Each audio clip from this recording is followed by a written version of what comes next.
What is up, math superstars? In this edition of Mr. Peterson Presents, I'm bringing to you the rules for multiplication and division when we talk about fractions. And so first, we're going to talk about the multiplication rules for fractions. So here, I always give some simple steps for you to follow. If you follow these steps, you will be successful in multiplying fractions. So step number one is we are going to cross simplify if you can. So here's the steps on how to do this. So we're going to take a look at our numbers across here. So let's go and take a look at our numbers across to cross simplify.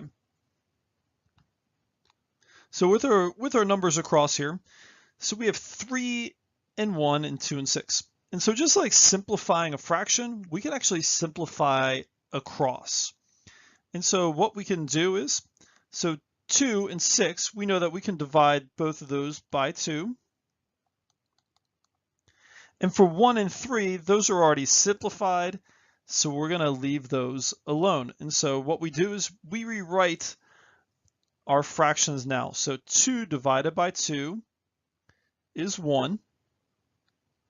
And we keep the 3, that stays the same, times, and our 1 in the numerator in the second fraction stays the same, and 6 divided by 2 is 3. So our first step is we could cross simplify if we can.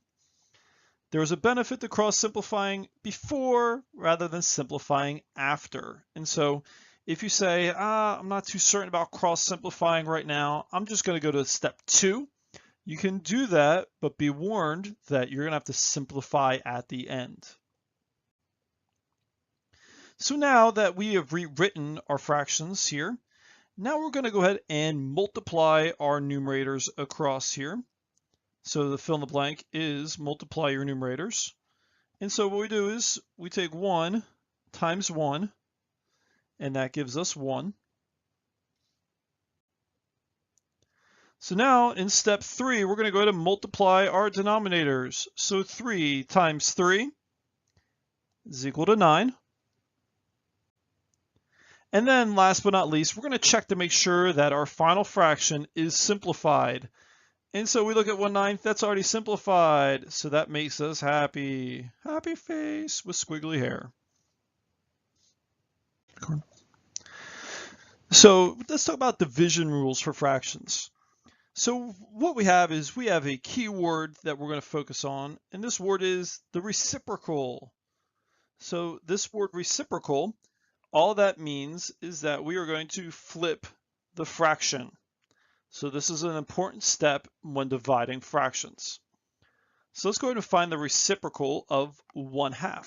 So when we do that, our numerator becomes our denominator. So numerator is 1. Now that is our denominator when we find the reciprocal. And the denominator becomes the numerator. So it's 2. So we have the reciprocal of 1/2 is 2 over 1. And then we can simplify that to be 2.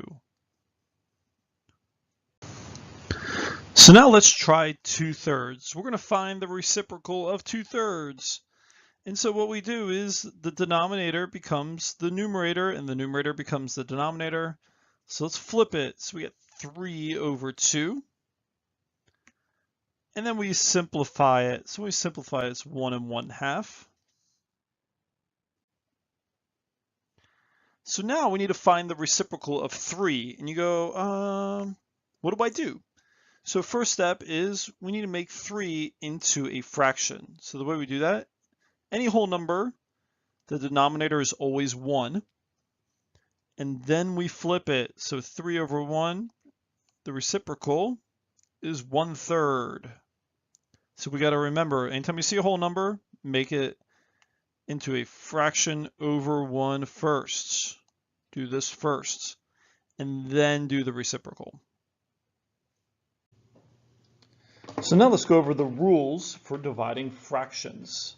So our very first step is we're going to go ahead and keep the first fraction the same. So our first fraction, we don't do anything with it that stays the same. So our second step now is we're going to flip this second fraction, we're going to find the reciprocal. So in finding the reciprocal of 1/2, what we do is the numerator becomes the denominator becomes the numerator. So when we flip it, is 2/1, and we change that in our equation. And our third step now is we are going to multiply the fractions. So our division sign becomes a multiplication sign. And all we do next now is we multiply our numerators.